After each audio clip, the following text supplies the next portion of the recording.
évidemment, dans l'opposition, l'adversaire développe des techniques qui sont combinées pour vous percuter dans des zones très précises, notamment pour vous neutraliser. Et donc, vous, en tant que défenseur, vous essayez d'intercepter les trajectoires de l'arme lancée vers vous, du mieux que vous pouvez.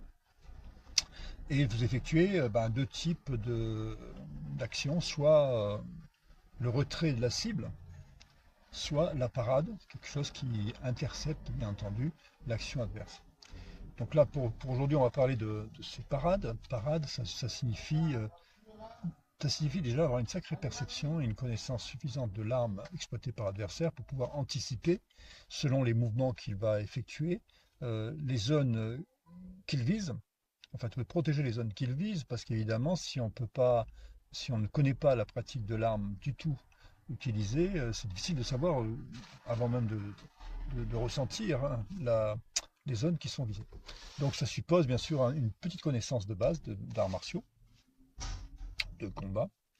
Et après, il faut essayer d'avoir cette anticipation. Cette anticipation est donc liée à la connaissance de l'arme. Si vous connaissez la canne, par exemple, si vous pratiquez la canne à un bon niveau, vous connaîtrez ce qu'on appelle l'aura de percussion. L'aura de percussion, j'en ai un petit peu parlé, on y reviendra. C'est cette espèce de distance optimale où toute cible pénétrant cette limite risque d'être tapée, puisqu'on peut exploiter à ce moment-là la technique pour le frapper. Donc cette compétence-là permet bien entendu de jauger la dangerosité de l'exécution technique de l'adversaire, sachant que s'il n'a pas la distance, eh ben, il ne vous touchera pas. Donc l'usage de la parade n'est pas nécessaire. Mais comme on ne sait pas si on a affaire à quelqu'un de professionnel qui va savoir exploiter les déplacements en utilisant son droit de percussion, souvent on effectue des parades dans le cas le plus optimal possible, pas forcément utiles, mais quand même qui contribuent à nous sécuriser. Donc, pour en revenir donc à cette espèce de parade active, alors la parade active, c'est une parade, au lieu d'être une parade simple où on bloque simplement sur la trajectoire l'arme adverse, où, on va essayer d'exploiter ce mouvement de blocage pour préparer un coup, permettant de tout de suite après la parade, de frapper soi-même. En fait, si on regarde au niveau timing, l'adversaire, pour frapper, arme plus ou moins un coup et développe le coup. Il y a un temps d'armée, un temps de développement, un temps de retour en armée s'il fait un enchaînement.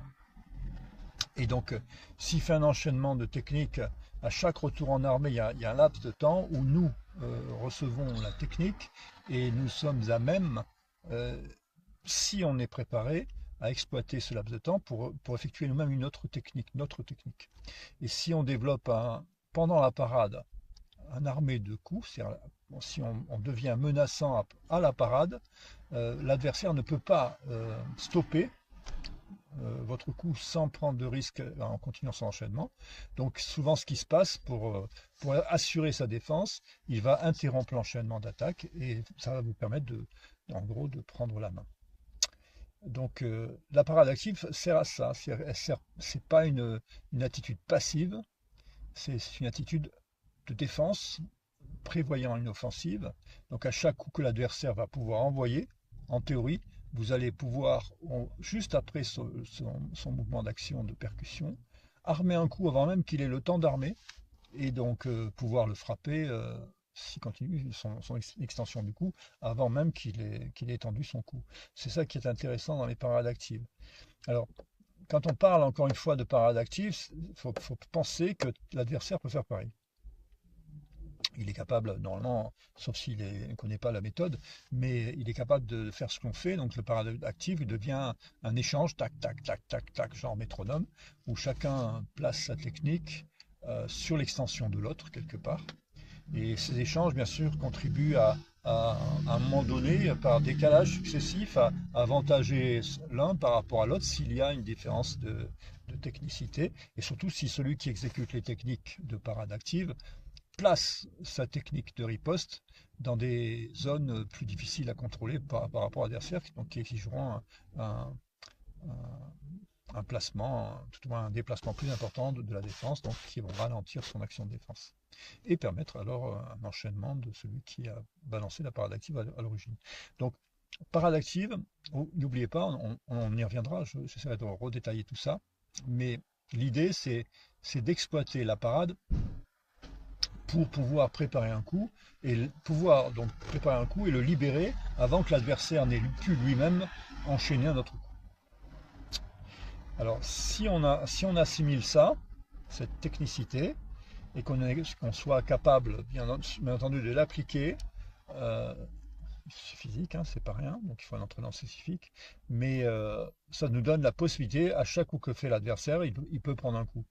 Et c'est là où on rentre dans ce qu'on appelle le processus mythique de la rose couverte, c'est-à-dire que l'adversaire vous frappe, il prend un coup, il ne peut pas vous frapper, mais il en prend.